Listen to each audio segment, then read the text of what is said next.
Yo, yo, yo, welcome back to Just a Nominee TV, man. This is the School of Martians podcast, the only podcast that's out of this world. I'm joined here with my co-host today, Bogart.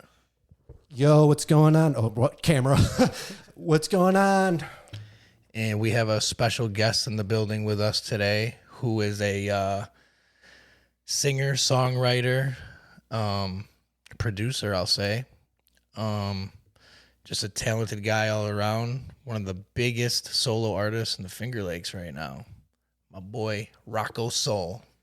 Hello. What up? What up? What's up? How you been, man? Good, man. How's everything going with you though? Life, work, everything's good? Enjoying it, yeah. I feel that, man. Grateful for it, you know. Yes, sir. So I'm glad to have you on here because you're just like, well, first of all, we're cousins. Let's establish that. This is my real cousin. Yep. And we actually both make music, which is pretty cool. Actually, everyone in our family does, I feel like. I mean, we could have a band with just our family, you know? Yeah. Like, we could all get together and jam out. Yeah, man, I'm excited to have you on here. I actually caught your show on Sunday at Lincoln Hill Farms. Oh, yeah, I did see you and Jaden. And Yeah, I was there. Yeah, because Ivy and Benny were up there, like running around playing. Yeah. Yeah, dude, it sounded good. I haven't been up there in a while either. Like, I haven't been to Lincoln Hill Farms in a while. It's been a little while since I've been up there, and it's a little different from last time I was there. Yeah. But yeah, dude, it sounded good. Like, what's crazy is as soon as I got out of my car, I could hear you from the parking lot, and I had to park like way far away, and I thought they were just playing music, and I'm like, nah, that's live. I'm like, that's got to be Dom. It sounds just like him. And then I'm like, nah, maybe not. And then we got closer, and I'm like, oh yeah, he's jamming. Yeah, it was nice, and it was nice. It sounded really good. Yeah, that's a dope spot up there. Yeah, I like that. I wish, wasn't like Wu-Tang or someone just there? Yeah, Slick Rick. And Raekwon. Yeah. I believe, yeah. Dude, that's crazy. Yeah. Modest Yahoo played there, right? I'm not sure who they are. He's like a Jewish rapper. Oh, really? Yeah, he's a Orthodox Jew, and Oh, he shit. raps and shit. That's cool. That's Yeah. sick. He was there. He was back in like when I was in like 2006. Like he was just performing and stuff like that, and Yeah. he was pretty good. Like I listen to him every day, and yeah, he's pretty good. He's like a reggae rapper. Oh, that's cool. Yeah, and he's an Yeah. Orthodox Jew, so That's dope. Yeah, I'll have to check him out. Would you say his name was Modest Yahoo? yeah. Modest Yahoo. I like that name too. That's Yeah. cool. Dope. But yeah, man, it sounded good from where I was. And then when I got up close, obviously, it just sounded great. And it was a good time. I had a good time there. Yeah. It's a good family day. Yep. You know, everyone was out. It was a good day. But so yeah, man, I see you just keep dropping new songs and you just keep recording. I see. Yep. I feel like every time I go to one of your shows, which I don't make most of them, but the ones I do go to, you're always like, "This is a new one. This is my first time I'm ever doing this," Yeah. which that's what I like. Because every time I performed, I tried to bring a new song. Yeah. Right. Because especially like at the V Pub, I was there like almost every Saturday or every other Saturday, and I was just doing the same old songs the first couple of times. So then I made this thing. I'm like, yo, we got to come with a new song every time we go perform. And it definitely changes, the tone in the building a little bit because people, they pay attention more, and they're like really like listening to the lyrics and what you're saying. Yep. You know what I mean? Because when they know the song, like say you're doing like a cover song, they can, hang out and like chat and like talk during it because they know the song. You know what I mean? Because it's like, because it's by somebody else. So it's just kind of like a background noise to them sometimes. Yep. But then when you're like, oh yeah, this is a new one, I've never done this before, they're like, hold on, wait, shut up for a second. Like, no, it's cool. Every time I come to one of your shows, I feel like you got that going on where you always got a new one to bring, which is good because especially for you, like I feel like you're a really good songwriter. So like you probably never stop coming up with ideas probably, right? Like you probably are just always bam, I got to write this right now. Mm-hmm. Yeah, it's usually comes in waves, or it's like a spark. You just gotta kind of capture it. Yeah, like in the moment. That's how I am too. But like, I literally don't write most things down. I'm like terrible at that. I'm like, I'll remember that later. And then 2 hours later, I'll think about it for like 10 minutes. What did I say earlier? It was like, nah. I'm like, man. And you think that it's so clever that you'll remember. Yeah. You know what I mean? You're like, oh, I'll definitely remember this. And then it comes back to you where you try to remember and you don't. Mm-hmm. So I've been getting a little better at that, writing stuff down. But like, yeah, it's like, I don't know. Everyone has their own kind of process when they're making music. I use the voice memos on my phone. Like if something comes up, you just you record it? Yeah. Like even if I'm at work, like washing cars, like I'll hear like a melody or something, or like a line come into my head. Yeah. I'm like, shit, I gotta go to the bathroom real quick, and I'll just like hum it or whatever in the bathroom, and that way I just have it. And that's sick. It'll come back to me. So that's sick. That's like some 8 Mile stuff. Eminem's like washing, the dishes back there, and he's like, God damn this fork, I'm about to break this fork and I'm gonna undercook this bitch's pork or something. You know what I mean? He was probably coming up with some crazy shit back there while he's washing dishes. No, it's good, man. Like, for like someone that makes music, there's never the wrong place for like your creativeness to kick in, because it just happens. It comes in like a thing. You're like, oh my God, dude, hold on a second. Yeah. And you have to jot it down, or you just have to remember it, or like sing it so many times that you're like, all right, now it's stuck in my head. Now I won't forget it. I do that a lot. Like I'll just keep saying the same bars in my head at work, and I'm like, yeah, that sounds good. And then sometimes I remember it, sometimes I don't. Yep. But like, what is your creative process? Like when you get in the studio and you're recording, like what is like, you have like special times that you record? Like you set time aside, or it's just randomly like, I'm gonna go record? It's usually just like after work, or like even before work if I work later. Yeah. It's like whenever I have like a couple hours free. Yeah. I'll just pop in my studio and just kind of just strum something or hum something. Yeah. That's usually how it starts, is like a little jam session. Yeah. That's messing around. That's like the best way to make a song, is if you just are jamming for a minute. Or like for what I do, like I'll just freestyle over a whole bunch of beats. Like I'll just let them keep playing, and I'll come up with something, and I'm like, yeah, that's it right there. Like I really want to record that part, the hook or whatever, and put that in there. And then that's how like every single one of my songs came about. Yeah. So you just have a little jam session, and so like what's your inspirations when you're in there? Like, are you like, do you like hear something and then that inspires you to go work on something, or it's just like randomly like, ooh, I want to go in there and record? A lot of times it's just like I'll be listening to like a certain artist or something for like a few days, a week, couple weeks at a time, and just kind of their style of writing and playing. I'll kind of like not really mimic it, but kind of put my own little flair onto it, or something like that, and just kind of sparks something. Yeah. That's how I get too. Like I listen to like a rapper like over and over for like a week. Right now it's MGK, as weird as that sounds. I don't know. I'm just on this MGK crazy kick. Well, because I like the punk rock shit he's doing. Yeah. I actually like it. A lot of people are like, it sucks.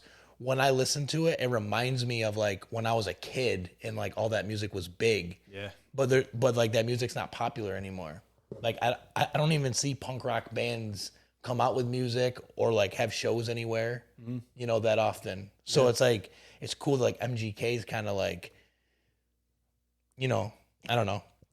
But I feel like he had, he had the rap side and he had the punk side. Yeah. And I feel like the fans that liked his rap stuff now are like, don't like him now. So you have haters and you have, people that like him. Yeah. But I mean, I think he's good when he does the punk rock stuff. Yeah. I think he was meant for it. Yeah, for real. Yeah. For real. It's just, I think he was just meant for it. Yeah. I think rapping maybe, it's another outlet for him, but I think the punk rock thing is doing good for him. That's how I feel too. And like the more that I listen to it, I'm like, this guy is like literally good at this. Yeah. and like he plays guitar and everything. Yeah. There's not a lot of people that go from like rap to like automatically they're like the lead person in a band, because there's like, it's not like MGK band, but he has a band. Mm-hmm. You know what I mean? Like he's got people to play with him, like wherever he goes. Yep. I always see Travis Barker with him, which is cool. Yeah. Like he's in a lot of his songs, his music videos and shit playing. That's super dope. But yeah, so I get it where you're like, yeah, you get like stuck on an artist and you want to kind of like, you're like, I want to make a song like that, or you know, like kind of go off that. Mm-hmm. Yeah, that's sweet. That's what I do too. Like I'll listen to whoever and I'm just like, I want to rap Double Time, I think, this week, because they were, you know, and I'm not really like a double time rapper, but sometimes I get in that mood because I've been listening to it and I'm like, I want to do that now. Yeah. That's dope.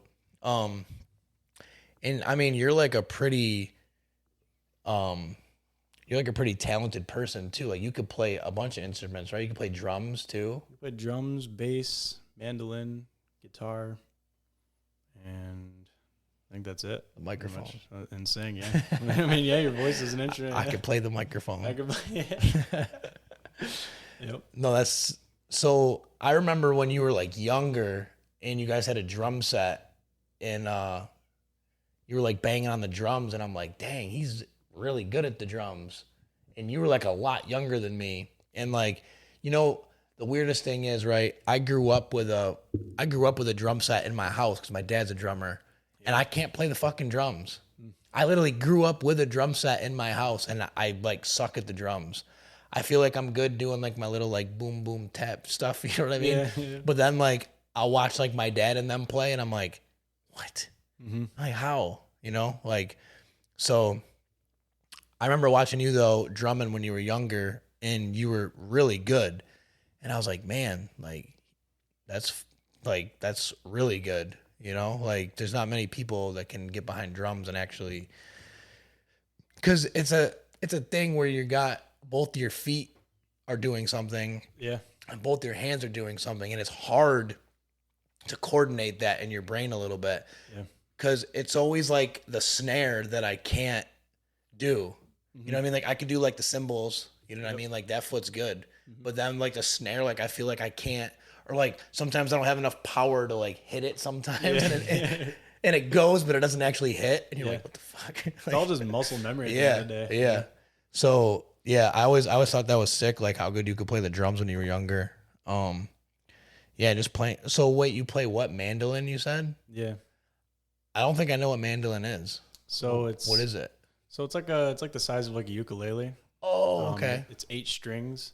8 strings. So it's 2 strings at a time. So it's like 4. Yeah. So it's like 4 frets, kind of 4 sets of 2 strings, like right next to each other. Gotcha. Like 1, 2, 3, 4, so it's like 5, a big 6, 7. fret then, kind of, right? No, it's small. It's a tiny neck and like tiny frets. So so they're all kind of like crammed in there. Yeah.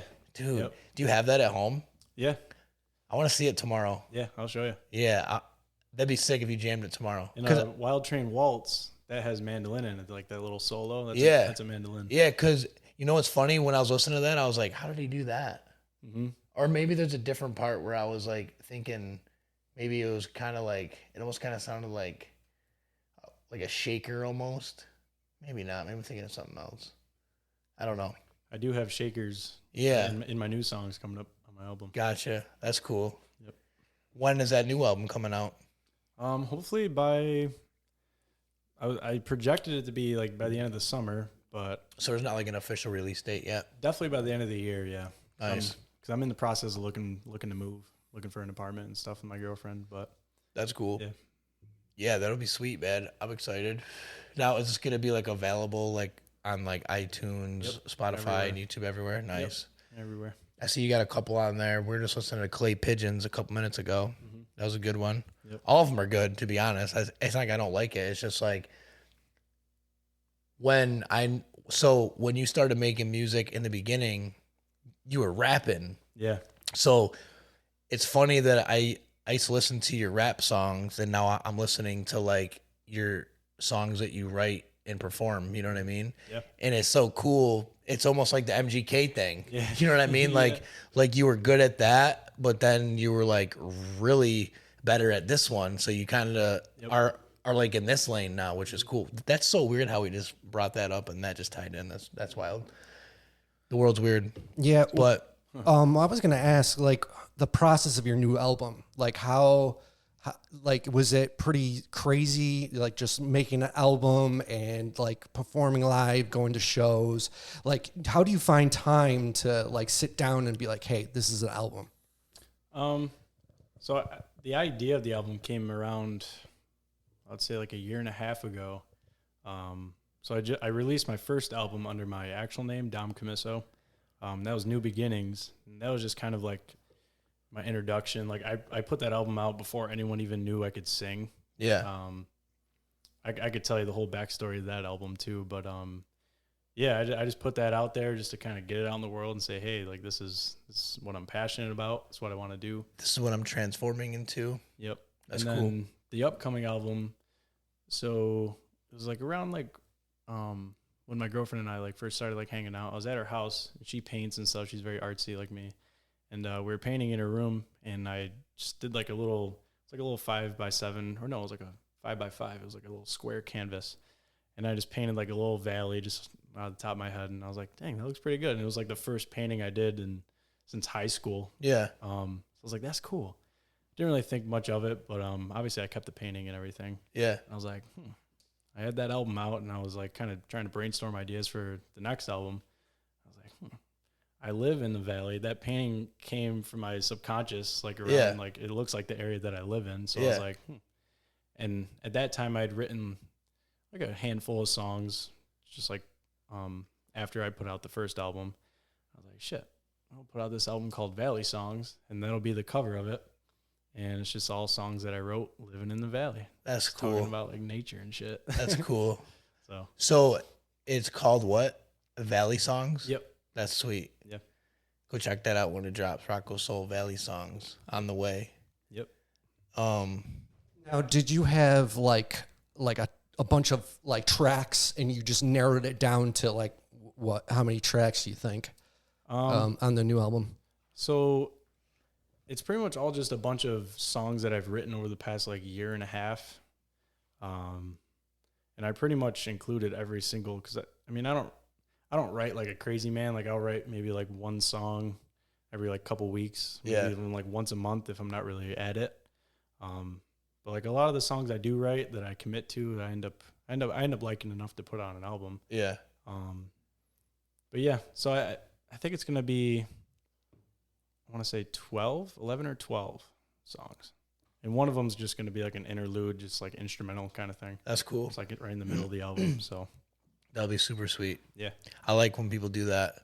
Like I remember back in the day, even like with the hip hop stuff, like Dre or even like NWA and like shit like that, like, or even on the Rough Riders old mixtapes, like the DMX and Jadakiss and all them, they would just like have an instrumental, just a random instrumental in their album, like for the people, and you could like cruise around and like rap to it and stuff. It was sick. It was sick. Yeah, they don't do that anymore because no one's giving out beats for free anymore. But no, it's super sick. There's gonna be a little interlude, just jamming.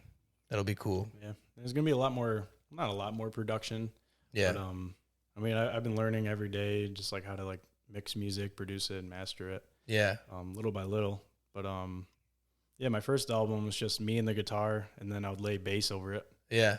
But this album's gonna have the mandolin. It's gonna have some shakers. I have like these little, like kind of like thick wooden sticks. These. That's cool. Like a cool little sound. So it's like a couple songs have that. Just kind of is like the backbeat. So you're playing all the instruments that are in your music. Yeah. That's insane. Yeah. That's super sick. Trying to do it all myself. Yeah. For the time being. And then you know what? Someday you'll be out there and you'll just have to sing and you'll have a whole band behind you. Playing what I originally played. Doing exactly that. And you won't have to worry about it. Yep. You know? That's going to be it someday, I bet, dude, because I don't know. I mean, that's what we all want, right? Yeah. Everyone that makes music wants to be on the big stage, you know, with a 30,000, you know, people sold out arena. Yeah. You know, that's our goal. Yep. That's our goal, really. Absolutely. Someday, man, you'll be like, man, someday you'll be looking out. You'll be at a concert. There'll be like 20,000 people. and your song will start, you know, like coming on, the band will be playing, and the guy will be banging those sticks, and you'll be like, I'm not banging them sticks anymore. Why did I decide to bang those sticks? What the hell? You're like, man, I'm glad I'm not over there fucking in the corner fucking banging those sticks anymore. But yeah. But it's true though, you know, you gotta think about it like that. Someday someone's gonna be doing it for you. Mm-hmm. You know, someday someone's gonna be doing a lot of shit you don't have to do anymore. You know, that's the ultimate goal. But so like, wait, you were saying the backstory to New Beginnings. Yep. What's the story behind that album? The first album you put out. So it came about. I was going through a breakup. This was back in 2022. Yep. And at the time, I just bought my first acoustic guitar like a couple years prior to that, because I've always started out playing electric in like 4th grade and didn't really stick with it much, but I'd pick it up here and there. And then I got my first acoustic and like I fell in love. I was like, this is the kind of guitar that I want to be playing. So I was playing that, learning chords, learning songs, and I wasn't really singing a lot. I was mostly just singing in private, so no one else could hear me. I don't know, I was just like nervous and all that. Just kind of developing my voice, and went through the breakup, ended up moving back home to my mom and my stepdad's, and it was like a couple weeks after I moved back in.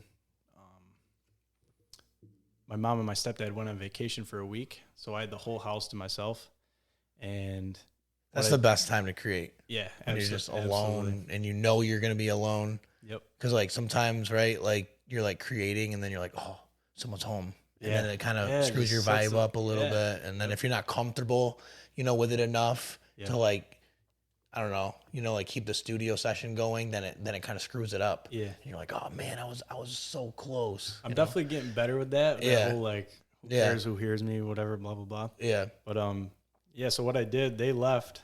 I had the whole house to myself, and I brought my whole computers, my KRKs upstairs, and my audio interface, all my instruments and stuff. Brought it all upstairs, like right at the kitchen table, and I strung my mic out to the back porch. Yeah. And I set up out there. It was just like a little condenser mic, or it was like a large diaphragm, whatever mic.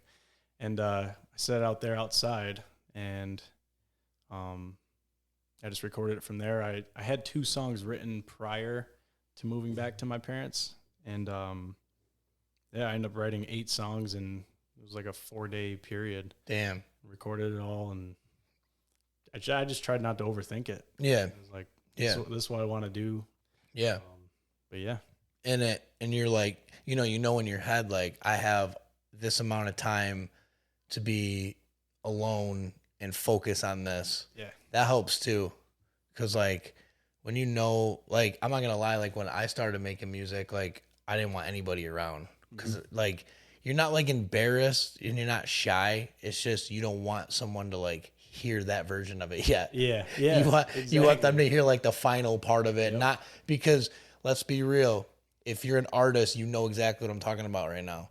When you're in a vocal booth and you're doing vocals, it sounds good, but like outside the headphones, like per se to like somebody else, they're like, it doesn't really sound as good. Cause it's not mixed down. Yeah. Like it's not mixed, but then when they hear it play back, they're like, that sounds amazing. Yeah. And you're like, yeah, see, I told you if you just waited a little while, but your ears for a little bit. Yeah. I mean, I personally can't sing. I tried to a little bit or whatever. I got like, I'm more into like trying to sing like, like early like 2000s, like alternative rock and shit like that, and like punk rock shit like that. But as far as like singing like high and like carrying notes, I can't really do that. So I use a lot of auto-tune when I do my hooks and stuff. Mm-hmm. And it probably sounds crazy when I'm recording it, right? Yeah. Like to someone outside of the booth, they're like, what the fuck is that? Why is he saying it like that? But then they hear it back and the auto-tune gives it like that futuristic kind of sound to it. And they're like, oh, that sounds good now. Yeah. Yep. So it's like, like you always just want to be alone when you record, or even if you're in like a session with other people, like if you had somebody playing the bass and you were playing guitar and singing, it'd be so much fun because you got like a studio session going. Yeah. You have like inspiration in there with you. Someone that's actually making music with you. Right. Yeah. Sometimes, you know, like my buddies would come over and they'd be like, hey, man, rap for us. And it's like, I'm so much better at freestyling when no one's around, you know, because nobody's there and you don't care what you say or what's going on. You know what I mean? Yeah. So I understand that. So you made this whole album in 4 days, your first album in 4 days. That's fucking sweet. Yeah. And you just went out on the back deck and just recorded? Yeah. That's super sick. Yeah. And that view is nice from your back deck. So that probably brought a bunch of inspiration to just that too. Yep. Cause like, think about me, like I'm basically, when I go in the booth, I'm in like a closet and I'm looking at foam that everyone's tagged up and graffitied on, which kind of like, to be honest, it's cool. Cause like, I'll like look at it and be like, who the fuck drew that? Yeah, dude, it's a vibe. You know what I mean? I'm like, who did that? When did they do that? But then like you're on like a back deck, like, you know, out in the wide open, there's hills, there's fields, you know what I mean? Birds, man, the birds and, you know, lots of birds in the album. Like occasional deer and stuff out there, you know what I mean? So that was a whole vibe within itself, just having to record that. Yep. And me like knowing where you're at and like knowing where you recorded it, like I'm picturing me right now, like if I had my shit set up right there and I'm looking around, I'd be like, yo. And you're by yourself, like no neighbors around. Yeah. No one can actually hear you. No one can hear you and you're just out there, sun. And yeah, dude, that probably brought a lot of good things to that album that, you know, like just being in the sunlight and seeing that view kind of helped your creative process a little bit. I kind of made it like a ritual thing. Yeah. A little bit like I have pictures of it. I took on my digital camera. Like I brought up like a bunch of my drawings and like all my gems and crystals and shit. And like, I brought up my Mad Villainy vinyl and it's just like drawing inspiration and just kind of cool. Just to like, you know, put everything that got you to this point around you and just like, you know, like kind of like surround you with it. Yeah. Kind of like the shit that's around me right now. I mean, it's basically just like t-shirts and merch, but like that's like what I'm into. Like I love printing stuff. I love making shirts. I love designing things. You know what I mean? So I feel you. Like in my studio, you've been in my studio. It's got shit. There's just like, shit all over. There's like fucking, I have like giraffes all over and stuff. Cause like I love giraffes. Yeah. And like sometimes like I got like a big giraffe in there and it's like solid. It's like stone. It's like made out of stone. It's solid. It's heavy. I think it's like a paperweight or something. That's probably what the purpose of it is, but I just have it showing in there. But like, I call him Big Red because he's just painted red. Yeah. And I'll be like, what are we going to record today, Big Red? Like I'll just talk to him and I'm like, wow, like, what am I doing? You know? And it's not even like I mean to do it, but it's just my vibe. Yeah. You know, like that's just like what I have in there. And like that giraffe has been in every recording setup that I've ever had. Wow. Yeah. It's like cool. A tradition. Right. Right. So that's why like I relate to like, you know, like what you're doing, you know, you bring your stuff out and that's where you want to do it. You know, you want that stuff surrounded by you. Like I have a couple things too that I've had at every recording location that I've had. And like, as long as I can see it in there, I'm like, you've been with me for a while, you know, and it just feels good. You know, that's super dope. So like your drawing, you were just saying you're like an amazing artist, right? Thank you. Yeah. And you use like pencils, right? It's not like paint or anything. You're actually drawing with pencils. Yep. So like I do like portraits. Yeah. Like pet portraits and like people portraits. Just all colored pencil, just really fine detail, and I just go for like realism. Yeah. Just trying to get it accurate and stuff. Cause you had a video out a long time ago. Well, I want to say it's a long time ago now of you doing bucket hat. Yeah, right? Bucket head, yeah. Yeah, bucket head. Yep. And for some reason, it was just dope because you showed like the time lapse of it. Yeah. And when I first watched that, I was like, what is he drawing? And then I got the idea, you know, like after a couple seconds. And then just the detail that went into it afterwards, I was like, holy shit, dude, like what? Yeah. And then all the other ones I seen after that, you know, I was just like, dude, like to be honest, like there's really nothing you can't do. Like I feel like you could play any instrument, you can, you know, sing anything, you can go back and forth from like different genres of music, the drawing, just like, dude, you're a talented individual. Thank you. I'm just saying that for the record because it's true, you know, and I want you to always keep that with you. You know what I mean? Like wherever you go, just know that you're probably the most talented person in the room. You know what I mean? Just always keep that in your mind, you know, like just, you know, like, oh yeah, that guy's drawing a stick figure over there. You're like, I could literally make that stick figure look like a Spider-Man comic book right now.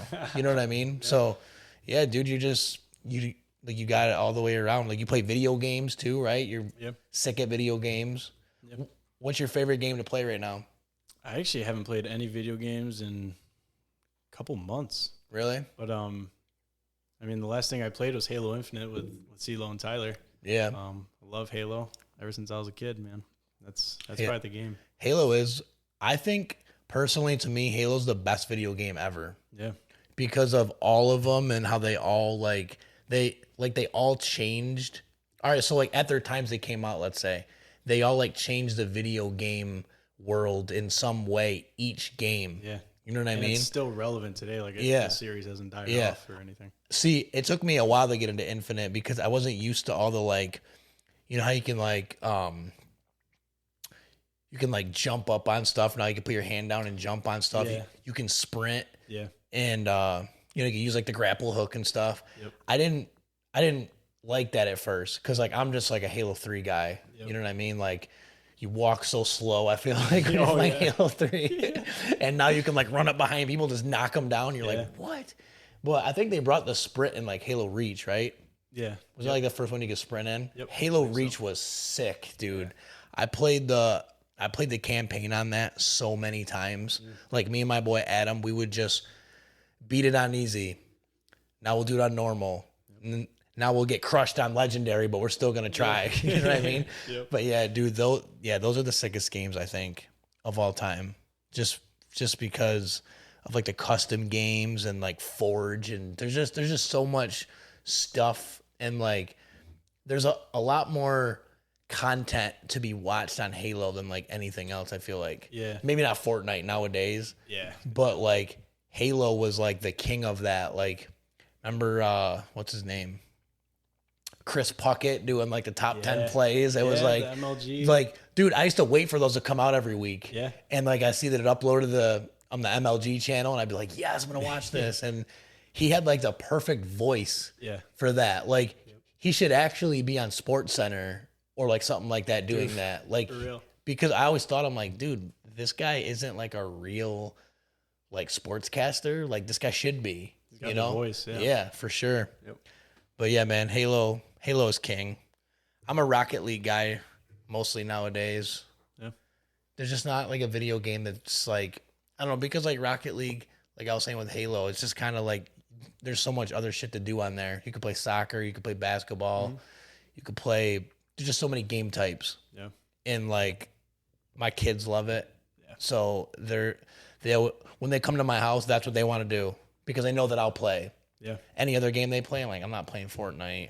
I'm not playing Minecraft, you know? Yeah. So, like, that's a good game for us to jump on. But yeah, I don't like how video games are getting these days. They're just so many buttons. And I grew up with the 2 buttons, like Super Mario Brothers. Like, just like that was, 2 buttons, directional pad.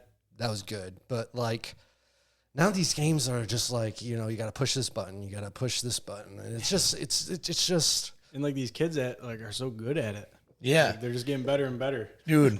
It's like I was watching Brendan play the other night. Yeah, that clip. I'm like, damn, I'm like, I've never seen him play before. He's like, Dad. He's like, watch me play these guys. He's like, well, because there were kids that were talking shit to him in a game, and they like invited him to like a custom game, and. He's just sitting there playing, and I hear him talking to him, and you know how like little kids talk to each other. I'm just like in the other room like laughing. I'm like, it's funny, and then I go in there, and I'm like, so what are you doing? And he's like, Dad, watch me. He's like, I'm crushing these kids. And I'm like watching for a minute. I'm like, yo, you're like really, I'm like, yo, yeah, I got to send a Snapchat to somebody of this. So I'm like, what are you doing? Like, yeah, it's just nuts. Kids are just, I don't know. They're just like, they pick up on things so quick. Yeah, the species is evolving. Yeah. Yeah. Like a rapid rate. It's like if it doesn't have a screen on it, like kids aren't good at it. Yeah. Yep. But that's not a good thing in the long run. Yep. But like, you know, all kids, any kids that are watching this, please get outside and play some sports. Yeah. Or go outside and jump rope or jump on your trampoline or, you know, ride your scooter or something. Just go outside. Feel the sunlight, man. Yeah. Get some fresh Best air. thing out there. But yeah, man. Did you hear that like most kids these days are not getting enough vitamin D? Or not, is it D, the sunlight? Yeah. Yeah, so they're not getting enough vitamins D in their diet because they're always inside looking at tablets and stuff like that. And kids are getting like, you know, vitamin D deficiency and stuff like that. And it's crazy right now. Yep. You know who is getting enough vitamin D? Your mom. These nuts. Got him. You got me. Anyways. But yeah, man, just the video game shit. Like, that's what I mean. Like, you got so many outlets that you're actually good at. You know what I mean? A lot of people have outlets or they try to make a new hobby. You know, like, I'm going to start doing this or I'm going to start doing that. And then they start doing it and they realize, you know, some people don't have like the mentality to keep doing it because they keep failing at it. Yeah. And they don't go through with it. So everything that I've seen you do, I feel like I know that you put a lot of time into it, you know, because you perfect it, you know, and as a musician, we're all perfectionists, sorry. Yeah. Like we all want everything perfect. Like every recorded layer's got to be perfect. Yeah. The timing for the dub, like they have to be right on or you're doing it over. And sometimes the dub takes more than the first layer. Yeah. You know, you get the first layer and you're like, that was a good one. And then you do the dub and you can't match it up. Dude, that's how it was with, you know, the song You Got to Pay Attention. Yeah. You gotta pay attention. So I recorded, I can actually show you guys, like the final recorded version, but like I have the shaker in there. And cause like I just did all one take through the whole song with the shaker, like, and like that took me like probably 20 takes, 20 plus takes. Yeah, to get like every shake exactly. The feel, Yep. Yeah, the feel. Yeah, dude, I didn't even think about that. Yeah, that's crazy. But, you know, you put the time into it and it came out good, I would assume, right? Yeah. Yeah, that's sick. That's exciting. Sick. I just love people that like make music in general. Like, I feel like I relate to those people so much more, you know? Yeah. Yep. Because music is just always like a conversation. It's always like you can make a new best friend just from music. Some guy you don't even know, but you guys just end up having a conversation and you're talking about something. Like, it always sparks conversation. Yeah. Everywhere you go, there's always music playing and it always makes the, you know, situation better. When there's some tunes on or, you know what I mean? Like, music just brings people together, I feel like. And that's why, like, I like people that go to concerts, too. Or, like, I like going to concerts. Because it's like, this many people are gathering together right now to hear music. And sometimes when you're at, like, one of those big concerts, like at Darien Lake or something, you're like, damn, there's a lot of people that like this band. Like, that's cool. Yeah. Like, just this many people in this area know a couple of these songs by this guy. That's so cool. Yeah. That's how you know, like, music is just, you know what I mean? It just brings everything to the light and it makes everyone happy. Yeah. Yeah, we have a lot more in common than we think. Yeah. What made you want to start rapping? Like, what was like your rap influence that like made you want to start making rap music when you were in school? Honestly, like Kendrick Lamar, J. Cole, like the big guys, like I just love that stuff. Yeah. They're Biggie, nasty. Tupac, just all the legends, and it's like their impact that they left on whole cultures, and they just started these movements, and it's like, holy shit, it's inspiring. And like those people that you just named, like even, you know, like Biggie and Pac, they're dead, but their music is still in someone's everyday playlist. Yeah. You still hear their music every day, no matter what. Like if you put it on any random Pandora, Spotify station or something by them comes up, you know? And I mean, even J. Cole and K. Dot, they're like the biggest in the game now, I feel like. Oh, yeah. And that whole beef thing, that's whatever. I didn't really get into that because I'm not like a super fan of either of them. Like a super fan, I'm saying, like where I know like all their shit. Yeah. I know like enough Kendrick Lamar and enough J. Cole to like say to myself, like, these guys are nice. Mm-hmm.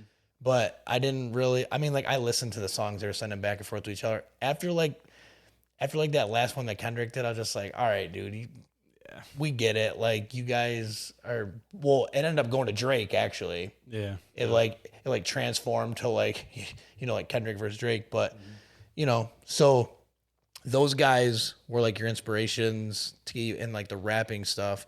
Yep. What was your inspirational change that made you go from that style of music to like where you're at now with music? What do you even call this genre of music that you're making? Just so I know for the record, because I don't even know what to call it. I guess it's just kind of like folk is a pretty broad term. Mm-hmm. But it's just like, I guess singer-songwriter is a genre. Yeah. In itself.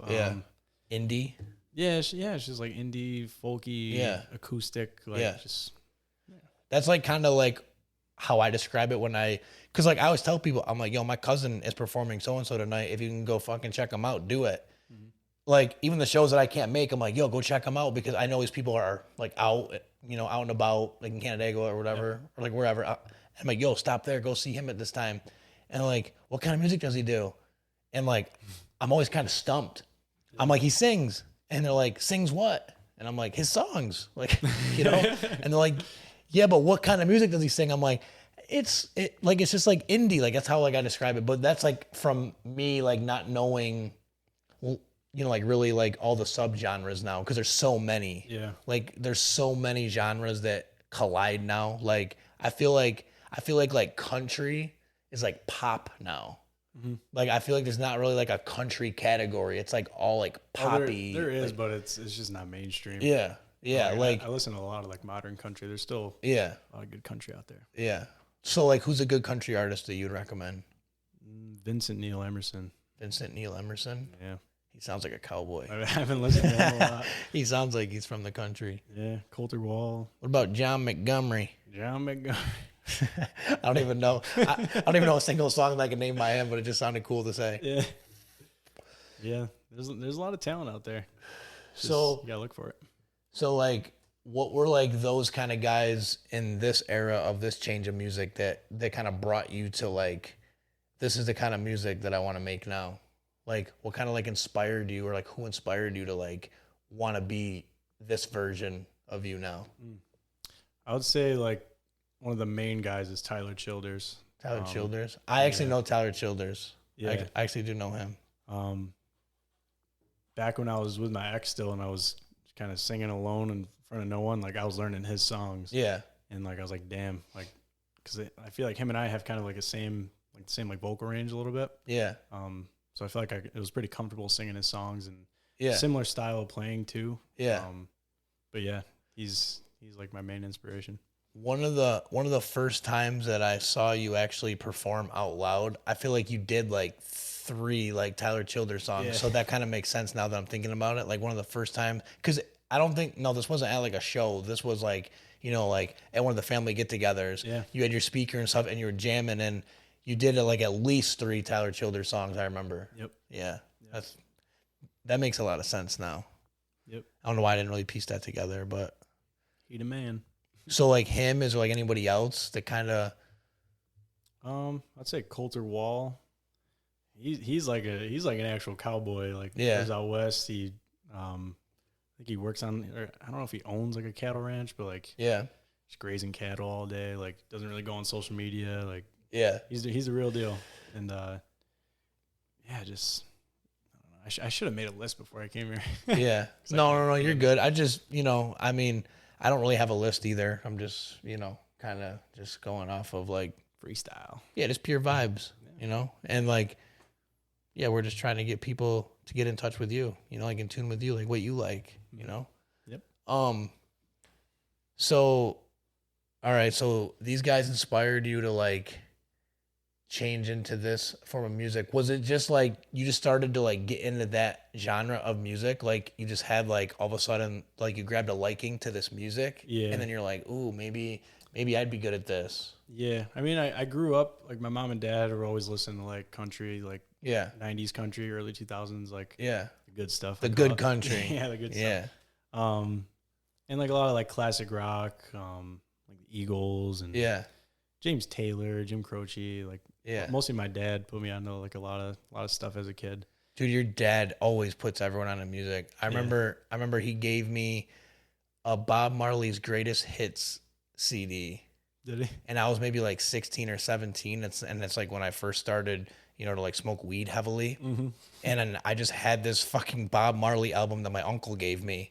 And I brought it everywhere I went with me. That's cool. And I can't even tell you how many joints or anything that I've, you know, broke up and freaking rolled on it. But he's always like, he was just showing me someone too. I don't remember his name, but shout out to Meek, man. He's always spreading the music. Yeah. So your mom and dad's music. And all right, so you've always kind of had like country around you. Yeah. Right? I feel like we all have in this area. Like even when I was growing up, my dad was always playing country. Yeah. But like the old stuff, you know, like the old like, you know, like Alan Jackson and like George Strait and shit like that. Like Lone Star. Remember them? Yeah, dude. Yeah. They were huge at one point. Yep. Like they were huge. And yeah, so like I know like a little bit about country, not a whole lot, just from like what I like wanted to indulge, you know, to listen to, which was just kind of when my parents were listening to it, you know? Yeah.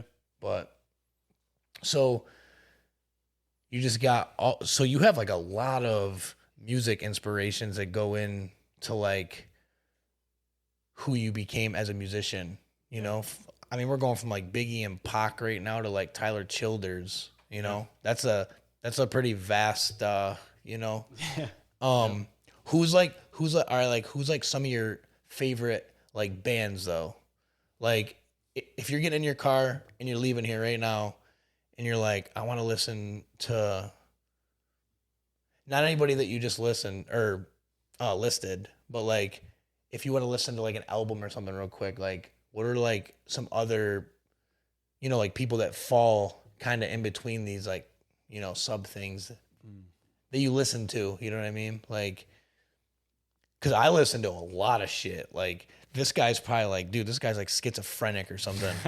like I'll go from I'll go from like Jadakiss, like just straight barring out. And then I'm like, I'm putting some Slipknot on, baby. Yeah. You know what I mean? Like it's just crazy, but it's just like, you know, and that's why like I was curious. Cause I have like, I'm like way over here with like Mastodon and like As I Lay Dying all the way up to like, you know, Pac and Biggie. Yeah. And when you like dissect that timeline, you're like, what the fuck? You know? I went through a big metal phase too. Yeah. Back when I was like in middle school. Yeah. I freaking love that shit. What kind of metal bands were you listening to?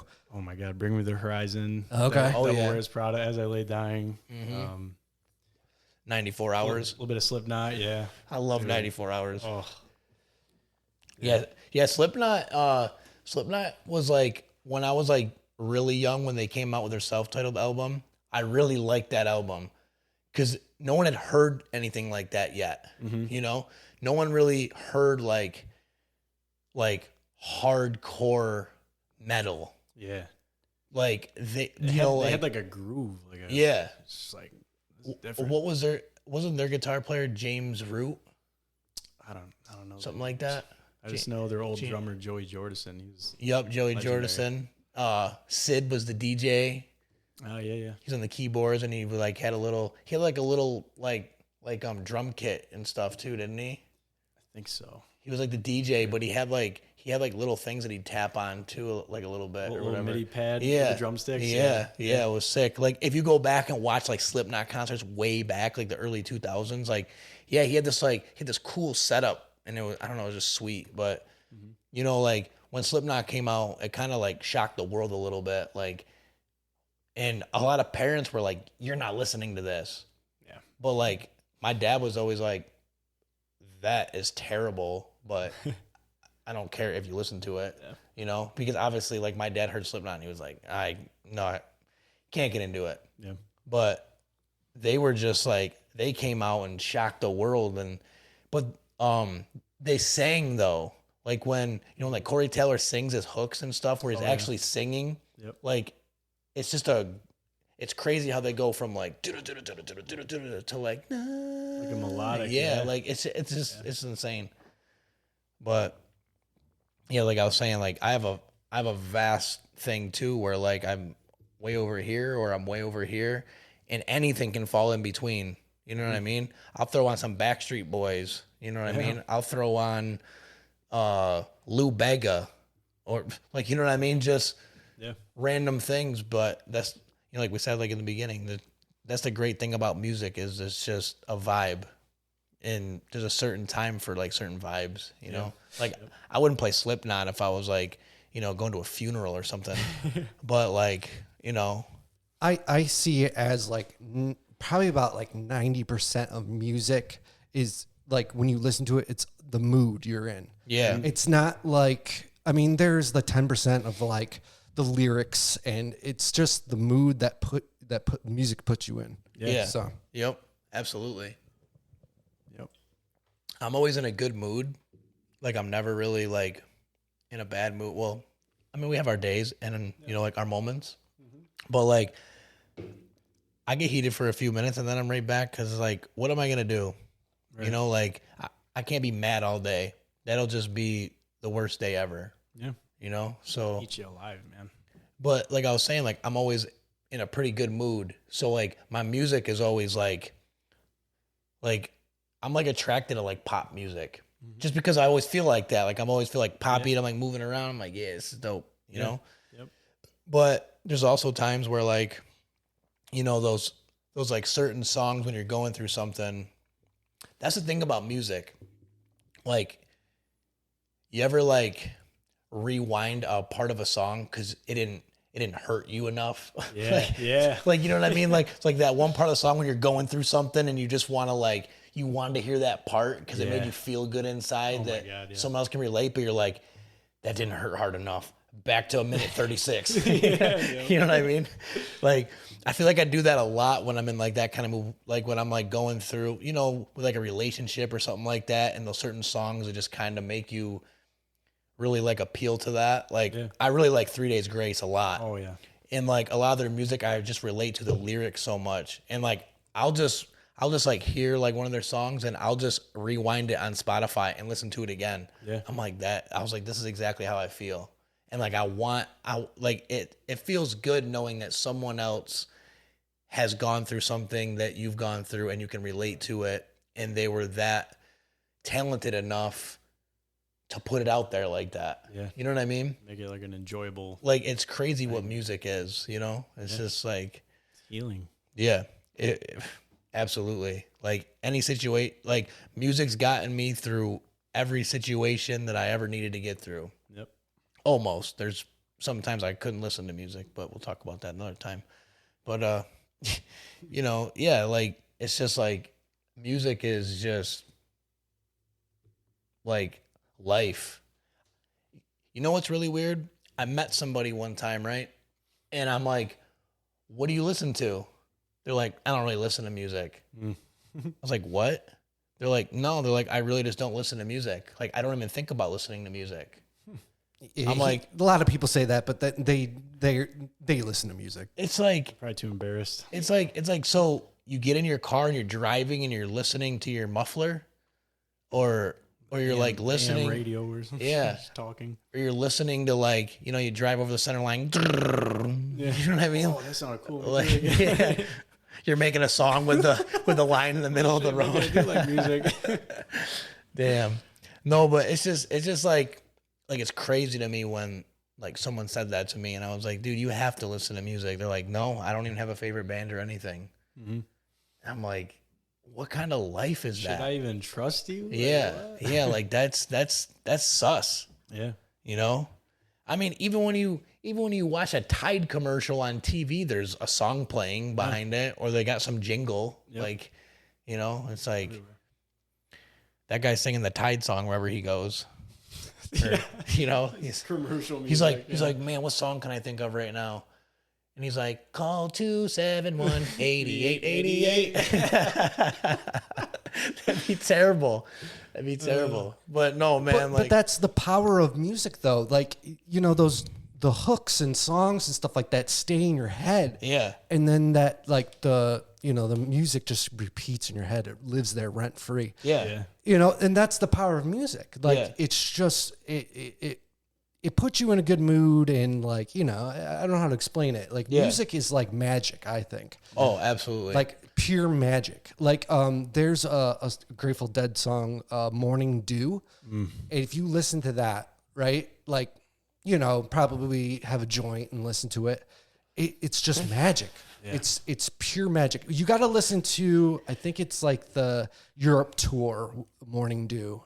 It's crazy. I do love me some Grateful Dead. I definitely need to dig into the music more. Yeah. Like I've just like thrown them on like a shuffle, on like Spotify or whatever. So I don't really know a lot of their songs, but like, yeah. They're great. I recommend for you. There's a documentary about the Grateful Dead on Amazon Prime. Best documentary ever. Oh, like it shows. I'll have to check that out. Yeah. It shows like them like the acid tests and stuff like that. Like it was huge in California. Like everyone was doing acid, like especially on like San Diego, like where the band lived and stuff like that. They would have the parties where they would just pop acid. They would literally have like a punch bowl, and then they'll just dump a bunch of acid in it and then just like drink it. Damn. It's awesome. crazy. Wow. Yeah, they definitely have tapped into like different planes of reality. It's wild. Yeah, it's I consider Grateful Dead music like jam band music. Oh, yeah. There's Mo. There's another band. They're pretty good. They're kind of like a jam band like Grateful Dead. They're from Ithaca. No, not Ithaca. Where? Utica, I believe. Utica, New York. It's not far. They're huge. They're you have to look them up. Mo. Yeah, it's MOE and then a period, all lowercase. Oh, that's what that is? Yeah. Dude, I see people with those on their car all the time, like a sticker, but I never knew what it was. Huh. That's a band from around here? Yeah. Oh, now my mic's not working. There we go. Yeah, they're from Utica, and oh shit. Yeah, I see that a lot. I didn't know they were from around. Well, I didn't know what it was. Yeah, I thought it was like Moe's, like, you know, go to get a burrito. Welcome to Moe's, or like the Simpsons Moe's Tavern. Yeah, like so. That's cool. Damn. So, yeah, man. Grateful Dead is like, see, I know Grateful Dead, but not enough to like sing their stuff or whatever, but I mean, they come on my playlist. I let it rock. It's cool. Yeah. I like it. So like, is like Fish like kind of like them? Yeah, Fish is kind of like a jam band too. Yeah. I'm trying to think of like other bands. What about like Dave Matthews? Are they a jam band? They're like more like pop. Pop jam. Yeah. Like they have radio hits and stuff like that. Yeah. But I know like a lot of their music, but I always see people like when Dave Matthews comes to town, it's like, dude, it's like a big deal. Yeah. A lot of talented people in that band. Yeah. And when it's just him and Tim Reynolds too, just them and their acoustics. Oh my God. Yeah. Love it. They get to cranking. Oh yeah. That's dope. Definitely yeah.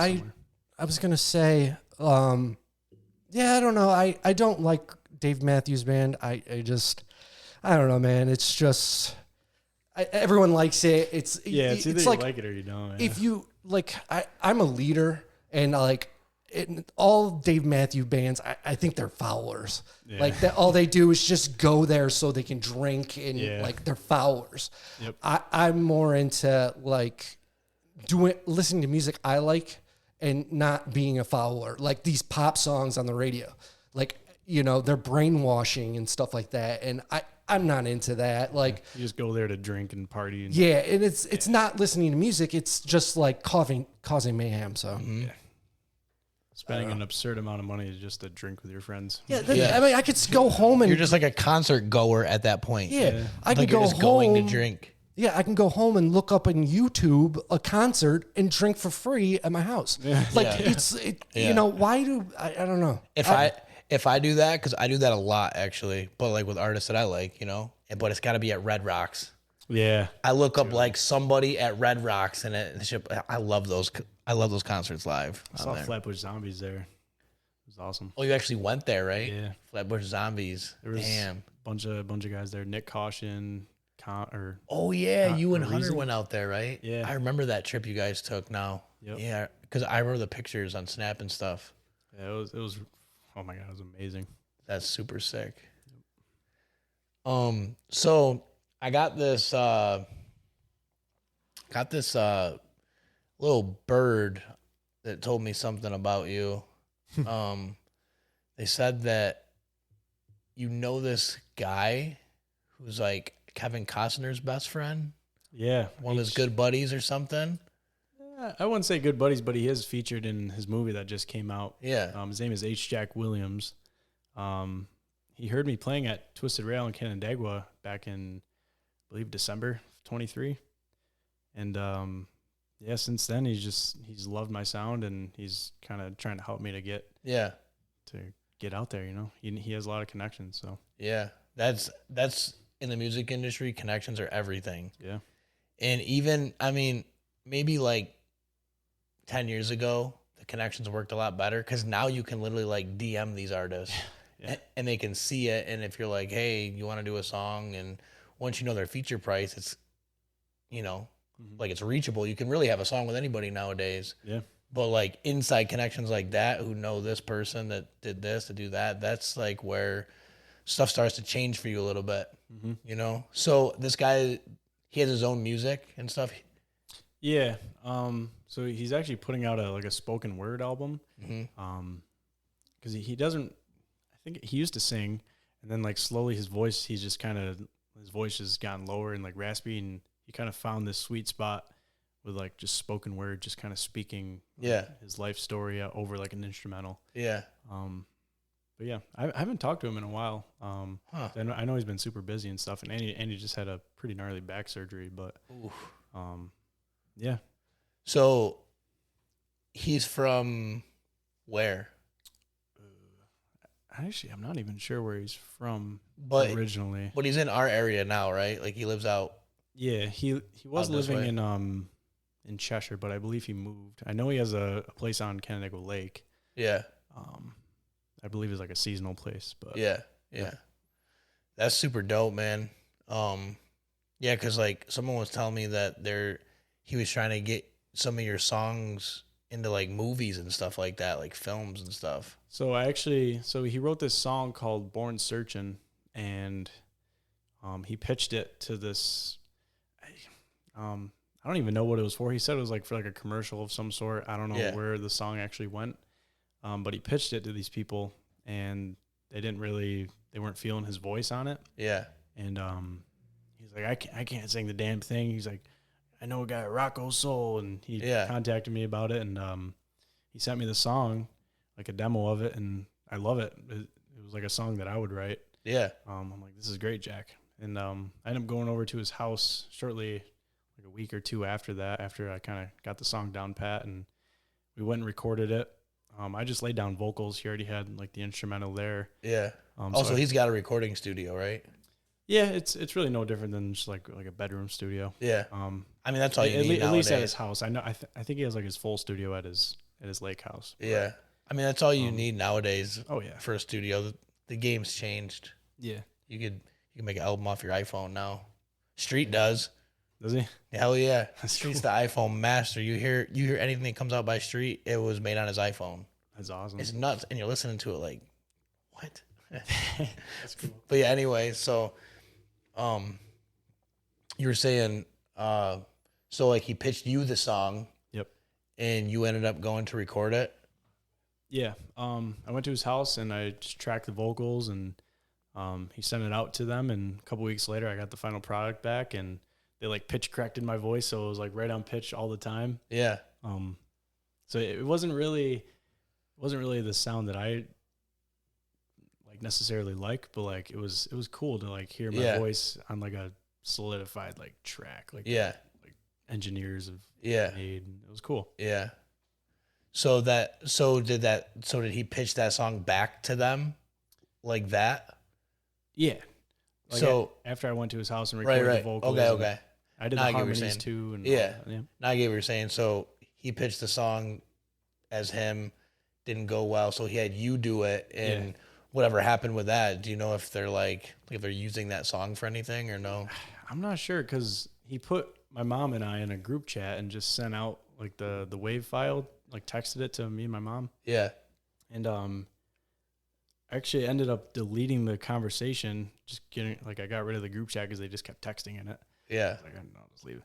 And I didn't think, I'm like, shit, now I lost the file. So yeah. like, I can't go and listen to it because I don't know where it is. I'll have to ask him where it is. But yeah, it's like in the cloud somewhere. Where it went. Yeah. Dude, I do that so much too. Like I'll just like delete conversations out of my phone, and like someone sent you like a picture of like something dope they were doing. You're like, yo, did you see what so and so's doing? Look, they sent me a picture, and then you're like, oh no, I don't have it because I accidentally deleted it. Yeah. I hate that. Yeah. But no, that's dope, man. I hope down the road maybe he comes into like a big help with like progressing your music career. I can call it a career because you're making money. Yeah. So, that's sick, man. See, I wish I had someone like that around for my music. Someone that was like, hey, man, you can really do this. You're good. But the thing is like when I feel like when I started to actually put rap music out, there was a lot of people doing that. Yeah. Like it almost made me look like I was like just jumping on the bandwagon. But all my friends are like, yeah, right, dude, you have like 100 songs. This guy has 2. Yeah. And I'm like, that's true. So I just kind of always looked at it like that way, that I was a little, further ahead. So hopefully, down the road, maybe, like his connections can click you in, you never know. I know he's got a lot of connections in Nashville. Yeah. And that's like the music mecca right now. Yeah, that's like the folk and country music capital of the world. Yeah, that's right. Right in my lane. So that's super dope. I definitely plan on going there in the next like couple of years. Yeah. Like, just like a week. It's something like they have like you have to book like in a couple years in advance to record anything in Nashville, like because everyone goes there to record. I don't doubt it. Yeah, it's crazy. Like they'll have like waiting lists for like years, like some of these places. But you like have Atlanta for rap? Yeah. Yep. And they have like small studios though that are like open to the public, I think. Like they actually, it's like a community program or something like that. Like a lot of these teenagers that are like really talented right now, they go to these community centers and record music, and then they have a track, and now they can upload it on the internet and stuff like that. And these kids that were probably not, wealthy, that go to a recording studio now have a song and a building foundation. It's crazy because what was it? Justin Bieber or whatever was found by Usher, right? Yeah. So Usher was watching one of his videos. So the power of the internet, you just upload anything, you could become famous in like overnight. Yeah. And that's like the power of social media nowadays. Like people always tell me like, everything is content. No matter what you're doing, upload it like it's content. Yep. And sometimes I think to myself, I'm like, to me, everything's not content, because like nobody wants to see me just sitting here drinking an iced tea.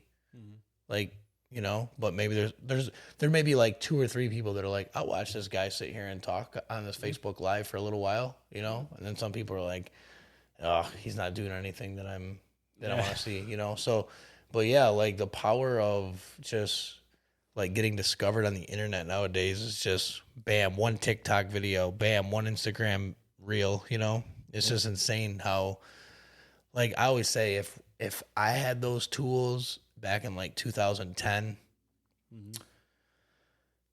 I don't think I'd be sitting here with you right now, Bogart. Oh yeah? No? I would have made it out the slums. You made it out of the slums. Leave me behind. Made it out to 585. Yeah. No, but they're like, it's just like, if I thought back then, like, this could be content in the future, because like people were always like recording me on cell phones or something like that, taking videos of me, and like that's just all gone now. Like, you know, people get new phones, people, you know, so you never actually have that stuff anymore. Yeah. So, but I do like the stuff that you're uploading on your YouTube channel. I always look at your YouTube. You know, you got the album on there. We can just like stream it, and it's got, you know what I mean? Yep. Like the artwork or whatever. And then I saw a couple videos on there. Those were pretty good. I like, well, like one of the first ones is you're out just in the yard, right? Just hanging out by the field or whatever. So I was actually like way out. I drove my car out, like by like another field that was like probably half a mile from the house. Okay. See, because to me, it like looked like you were right at the, you know, edge of the grass there. Yeah. You know, it was close, but yeah, that song is actually going to be on the next album. I like re-recorded it. Okay. Nice. So nice. Yep. Yeah, that's cool when you can go back to a song and like fix it up, and like, you know, you've heard it so many times, so you know where like every flaw is, and then when you go and re-record it, you like do it so perfectly. You're like, man, see, I needed to redo that. Yeah. There's a bunch of songs like that I'd like to do, but I don't have the instrumentals anymore. You know, because like how I make music, like I just get rid of stuff. Like if I get an instrumental and I record to it, I delete the instrumental and I don't need it anymore, because now it's, you know, this. Yeah. So I don't need the beat anymore. So I delete it all the time. And then I'll go back and be like, man, like, you know, like I'll listen to something like, I want to do that over. And then I can't, because I don't know who made the beat, where it was from. It was like a random YouTube beat probably that I'll never find again. So, what's your take on like this whole like Juice World thing? Like I see like a lot of like, all of a sudden it's becoming like an issue of like his music, even after he's, you know, dead or whatever. I see like a lot of parents are like trying to get Juice WRLD's music down from the internet. Really? I didn't know that. Yeah, because just of like, you know, like what he talked about. You know, he was like, you know, they say it's like suicidal and like drug addict and like stuff like that. Dude, there's 100 other artists. That's what I mean. Same subject matter. That's what I mean. And it's like, you can't just like abolish somebody's greatness either. Yeah. You know, you can't just be like, this is what this guy did to get here, but we don't want it there anymore because my kid is following some of that stuff. Yeah. If that's the case, NWA would never have been that's NWA. On your kid too. Yeah, like you know, people like listen to music and they're so influenced by it that they're like, I want to be just like that. Yeah, I want to do that. What are perks? What are this? And then they look into it and like, I need this to be like this guy. I get it, because a kid wants to do what he sees. Yeah, you know, when you're like a kid, you absorb everything. You want to be cool. Yeah. You want everyone to, you know, so I don't know. It's kind of crazy that I saw something about that they're trying to get some of Juice WRLD songs off the internet or something for that. But that's a whole court battle, a whole, you know, dealing with his family. Yeah. Because I'm sure his family gets, you know, like some out of his streams nowadays that he's gone. Sure. Yeah. I don't know if he has kids or not or whatever, but I just saw that pop up and I'm like, what the hell, man? Did you see that they were trying to cancel Eminem because of some of his lyrics? But you know what? You can't cancel Eminem. No. Like, you can't cancel him. No. Like, Eminem cancels you. Yeah, exactly. The cancel culture is such a small, like, little sector of people that it's like... Yeah. Yeah, I think, you know, people these days are, you know, sensitive to everything. Yeah. And it's come to a point where you can't even say hi to someone on the street because they might be offended. So it's like, it's gotten out of hand. It's just crazy. I think people just need to get off their phones for a little bit and touch some grass. Exactly. Yeah. It's like we're all trying to or some dirt. Go in the woods for a little while and pick up a rock and count how many slugs are on the bottom of it. I don't know. Something, you know? Take some mushrooms or something. Yeah. Go for a walk in the woods for an hour and walk back out, you know? And you know what's kind of hard too is like, you can like tell people like, yo, you should, you know, go hiking more. But like, try not to bring your phone. Like, I walked the Ontario Pathways a couple weeks ago and I forgot my phone in the car. Like I'm walking my dogs and I forgot my phone in the car. And like, I never forget my phone. And I got like halfway down the trail because I was going to take a Snapchat of them. I'm like, ooh, my Snapchat this. These guys are, you know, they're cruising. They're going on the trail. They're like fucking dragging me basically. And I go to take a video of it. I'm like, oh, my phone's in the car. For a minute, it like bothered me, you know, because I'm like, oh man, like what if something happens? I'm way out here and, you know, like I need to call somebody or something or whatever. And then I was like, I'm on the Ontario pathways, you know, it's not as big of a deal, whatever. But I got down to like the waterfalls. I completely forgot that my phone's back in the car. I'm just like sitting there. My dogs get in the water. They're splashing around. I'm just sitting there. I'm like, but then the whole time I'm like, man, this is a good video. It's a good picture. And then I'm like, who cares? And I just like, you just like appreciate so much more when you're away from your phone, especially like relationships nowadays. It's got to be crazy. Like, I mean, I'm this guy, so like, I can't lie. But like, I'm the guy that's like this for like a little while. Like, oh, really? Oh, man, that sucks. Well, only for a minute, though. And then like once I realize like, oh, this person like really, you know, is like, you know, trying to tell me something, then I'll put my phone down and like, you know, we could go however we got to go about it, you know, like have a civil, chill, real conversation. You know, but yeah, phones are just kids too, like, you know, it's like a big distraction. Like, like they want to do now is put like a government warning. You know how like on cigarettes they have like the warning, if you smoke you may cause like it's like big, you know, bold letters on cigarettes packs. They want to do now is when you open up TikTok, they want to put a general warning on it that this is addictive. Yeah, it's crazy because it really is addictive. I mean, I don't know. I'm not gonna lie, like 80% of the time I fall asleep at night watching reels, and I'll wake up and there's just one playing on my phone because the same one. I probably just gave that guy like a 2,000 views while I've been sleeping for an hour. When I realized, $100, you know, I'm like, damn. But it is, man. It's addicting. But if I look at it like this, this is a YouTube video. Like, we're hoping that people click this YouTube video and, you know, check it out. It's like no different than what these guys are trying to do when they upload a video. So I get it. You know, you're trying to be a content creator. Yeah. So I understand. And like, for us, it's huge being a musician. Like, you gotta keep like putting yourself out there. You gotta keep new songs, release a single every once in a while. And you know what I mean? You gotta keep people coming back. Involved, yeah. Cause like, if you just don't upload to something for a little while, people forgot, and the internet moves quick. Yeah. You know, like something will be huge this week, like that fucking Hawk Tua girl. Yeah. You know, no one will care about that in another week. No. They'll forget that even happened. And then when somebody brings it up 6 months from now, oh yeah, remember the hype behind that? Yeah. Like the D's Nuts guy. Yeah.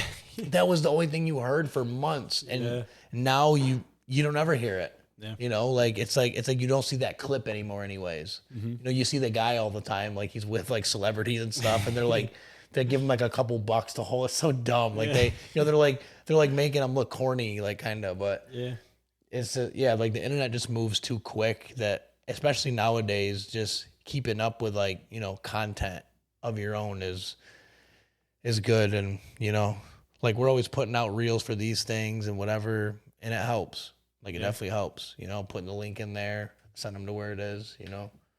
So that, like, if I was going to give you any advice with you doing music right now, just keep pumping shit out on social media. Yeah.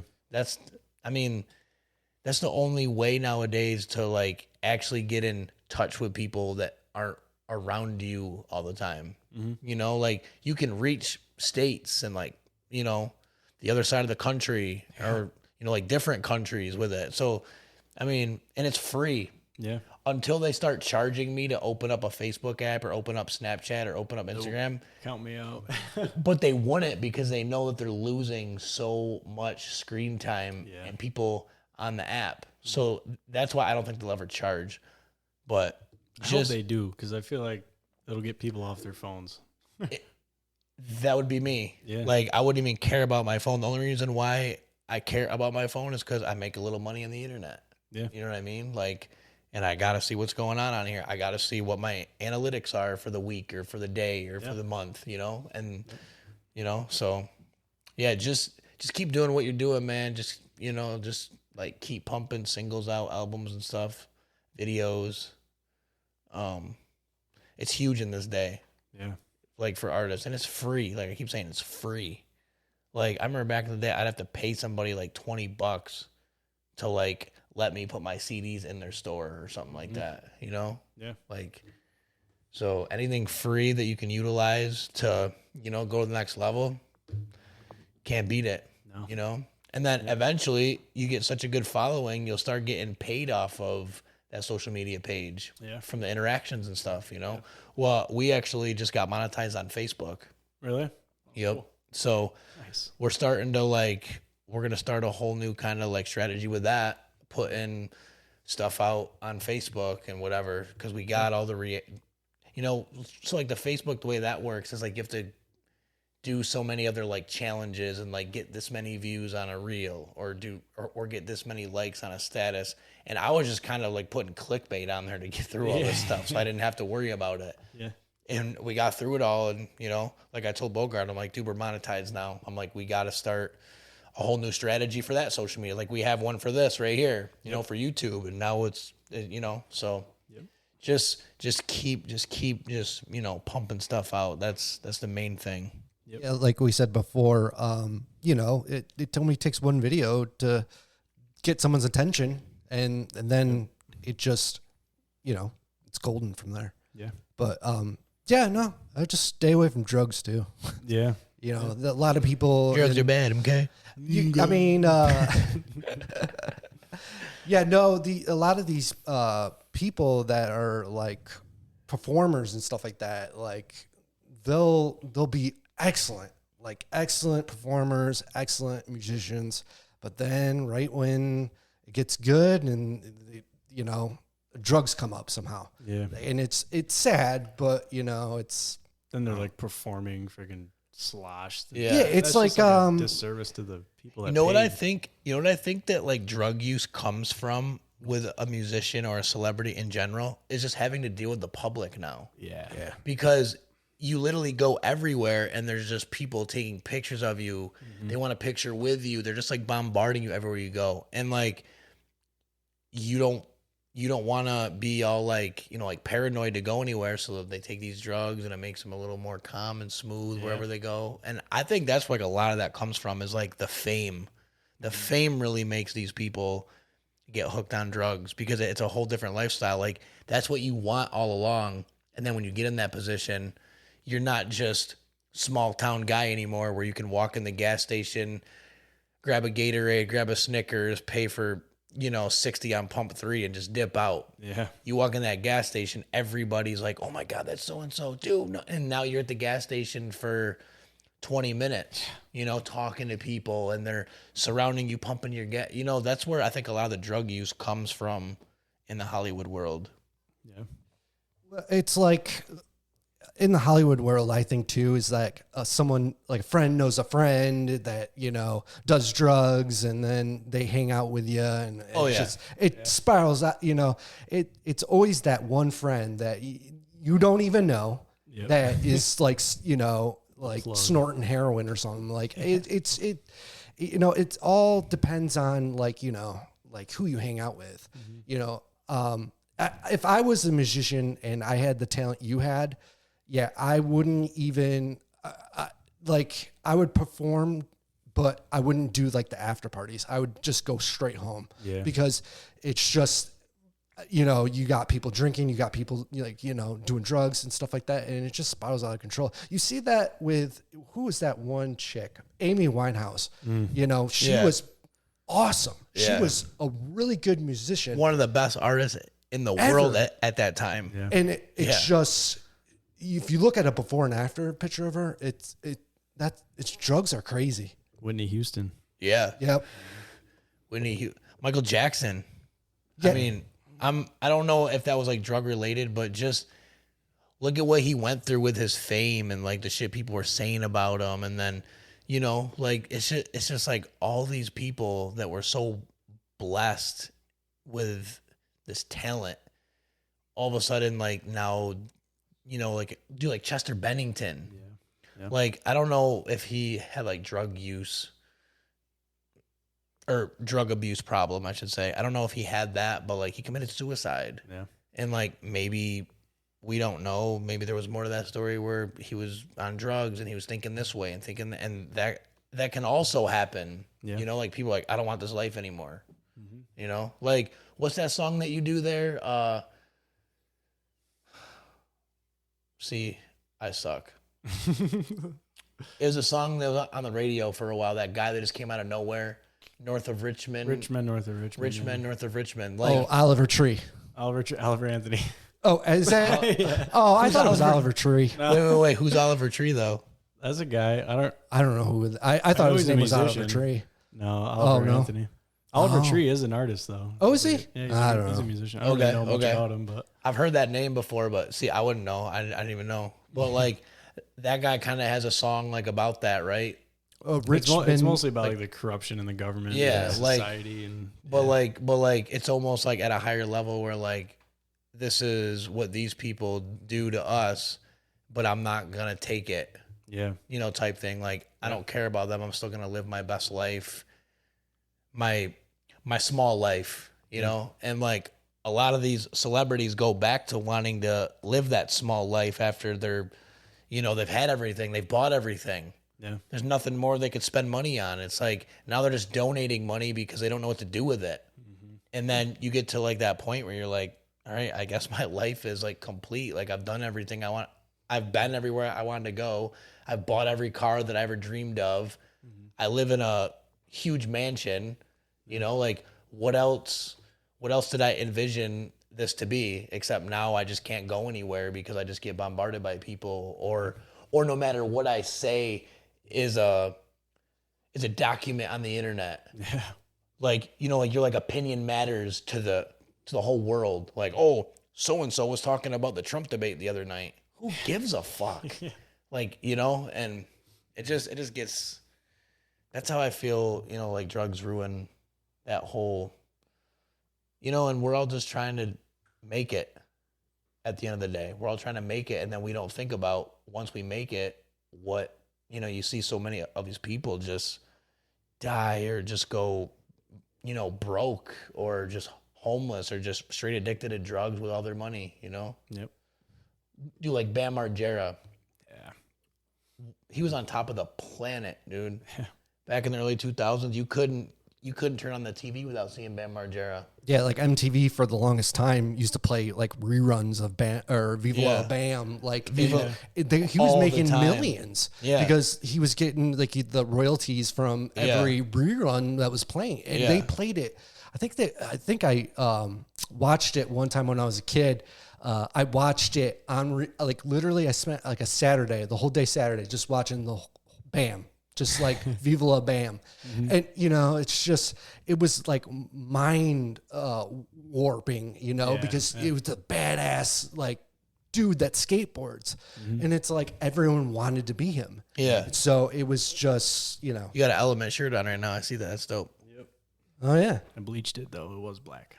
You know what's funny? I was in the beginning of the podcast, I saw you wearing that shirt, and I was kind of staring at it for a bit when you were talking. I'm like, did he do that, or did that shirt come like that? That's pretty sweet. I think this is like the first time I've ever bleached a shirt too, and it came out like freaking sweet looking. Yeah. I like doing that to stuff. Tie dyeing and shit.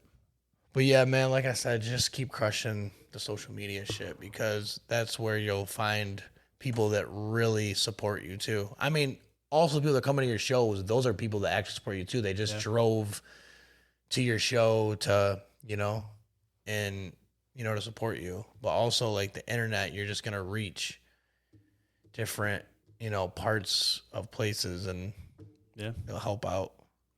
I'm just saying this because that's, like, my target, like, for my music. Like, when I put out music, I don't want people from around here to listen to it. Like, because, you know, like, after a while, like, oh, he's still rapping, or, oh, he put out another video. Yeah. And, you know, they, like, brush it off like it's not a big deal. Shit. But, like, to you, you're like, yo, this is my new video. Like, you're excited about it, but then you can't be excited in your own town about it because you don't get the support in your town.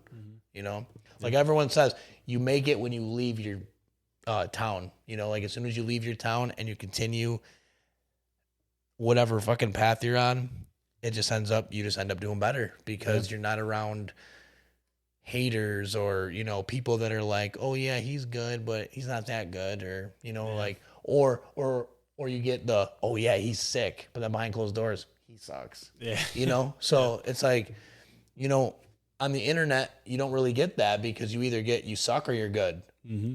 And they'll let you know in the comments. Yep. You know what I mean? So it's no like, you know, like it's no surprise when these comments start getting out of hand because that's like, so I uploaded a video to TikTok, right? I'll actually show it, or I might have sent it to you, or I don't know. It was on Snapchat for a little bit. I probably sent it to you. I sang, I can't think of the guy that sings it, but used to, or Someone You Loved. Who sings that song? I can't think. I was getting kind of used to being someone you loved, and now the day bleeds. Who is that? Why can't I think of the guy's name right now? I know who he is. He, my girlfriend listens to him. I don't know why this is blowing my mind. I can't think of his name. Yeah, I can't think of his name either. But he has like seizures and stuff like that. Yeah, I believe. Or no, he has Tourette's. Does Yeah, he? he Really? has Tourette's. He performed on this. I don't know who. I don't remember the name of the guy though. Yeah. But he has Tourette's, and like he had to stop performing live shows because his Tourette's was getting so bad. Like if you look up like videos, I can't think of his name. Yeah. But I know what you're talking about though. So I put out a clip of me just like singing like a little bit of that song, but I was doing it in kind of like a rock voice, you know, kind of like a deeper voice with like my rasp in it, right?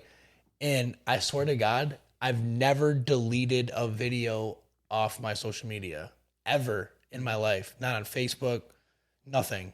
I deleted that video after like 3 days on TikTok because of what people were saying about it. Because I like hashtagged, you know, like, you know, the song, whatever. And it got like 3,000 views like in the first day. Damn. And I took it down because you should have seen what people were saying on there. Like, just crazy. And I'm not really one to even care what the comments say because like I'm a person, you know, like any comment is good on like social media because it's helping you out. Like any promotion is a good promotion basically. But yo, the shit that people were saying on there was like, I've never been like so offended by the internet, I feel like.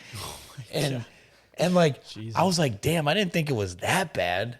I was just like, you know, like, I'll show you guys the clip in a little while, but I put it on there and I got crazy comments on it. You know, like people like tell me to go kill myself. Jesus. Or like, yo, like go, you know, or like, here's how you make this song better. Go flush your phone on the toilet or like something like just like crazy shit. And like, so I have like my kids have TikTok and stuff and like they see like my profile and shit. I don't want them to read that kind of stuff. Yeah, no. Even though I know like that's the internet, that's what comes with it. But that's the only video that I've ever deleted off my social media because I got stuff that's worse than that. I feel like, you know, but you just can't let those people, you know, like their criticism affect how you move the next day, you know? Yeah.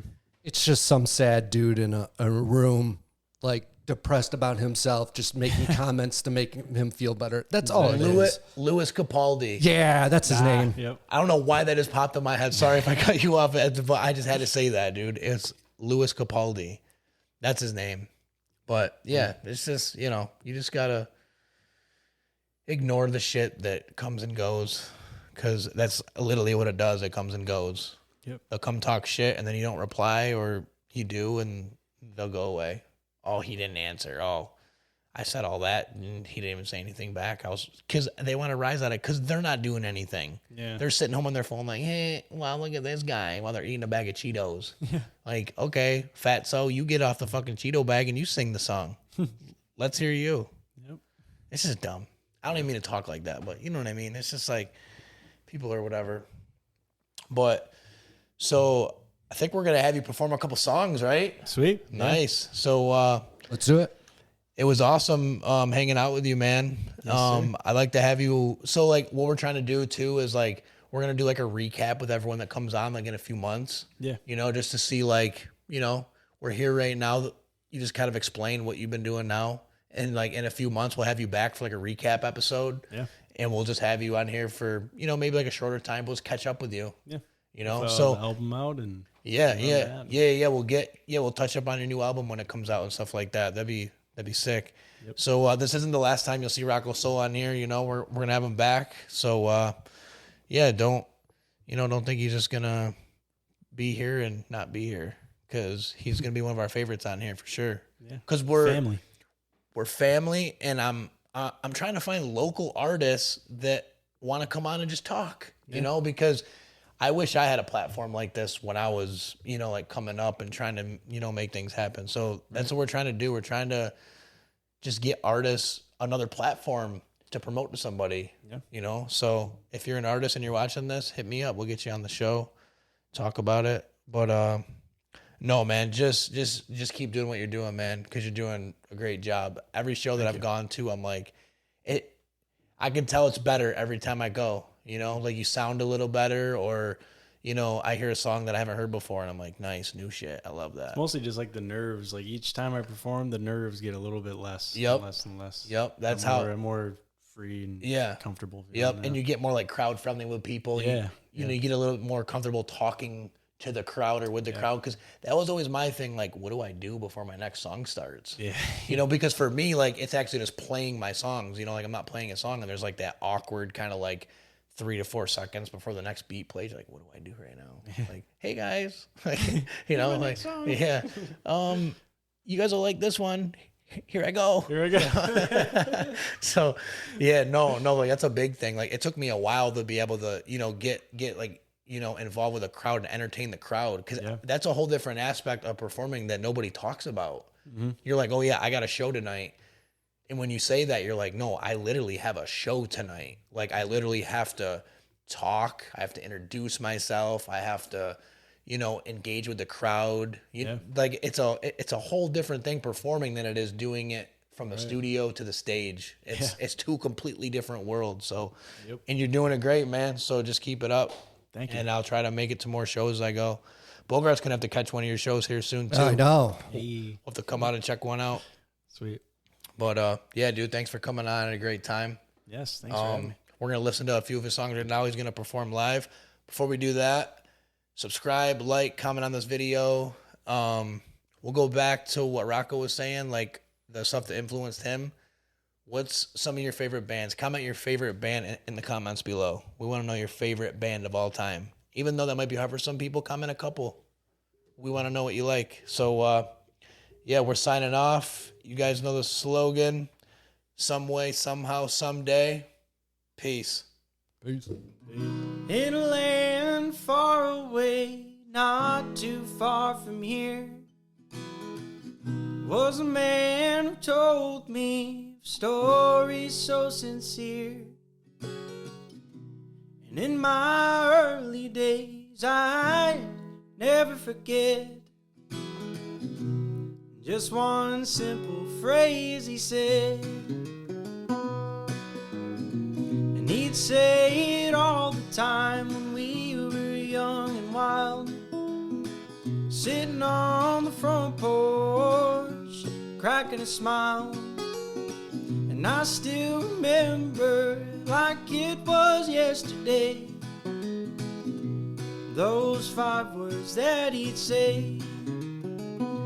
You gotta pay attention, you gotta start looking all the time, you gotta start listening to your heart and your mind. You gotta start feeling all the light in the world. And most of all, you gotta pay attention.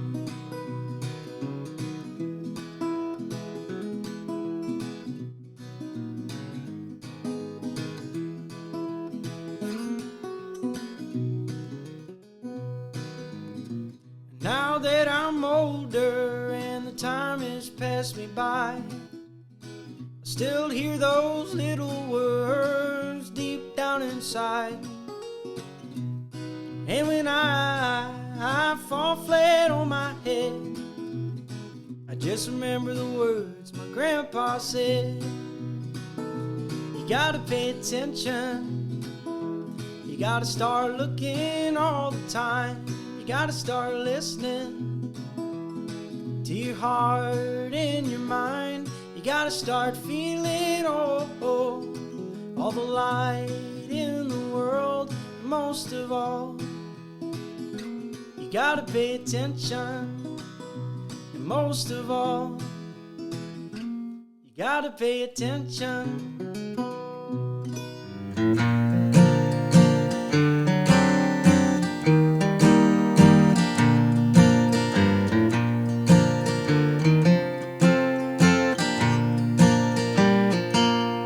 Won't you take me down by the wild train? Won't you take me for a ride? We can go far out across the plains. Won't you take me for a ride?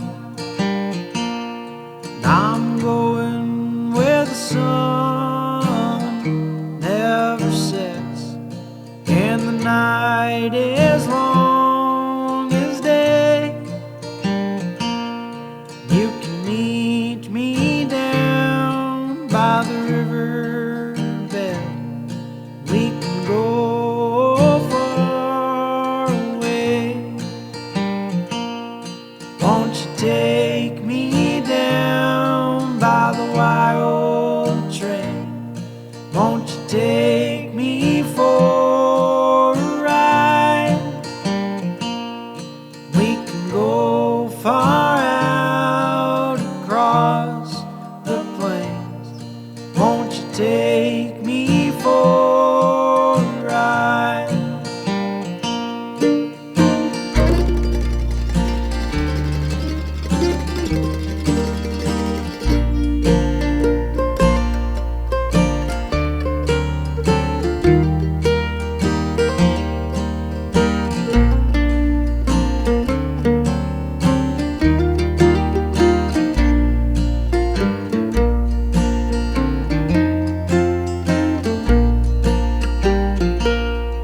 In the land of dreams, I hope to see your face in another time. But until we go across the plains, I will be right by your side. Won't you take me down by the wild train? Won't you take me for a ride? We can go far out across the plains. Won't you take me for a ride?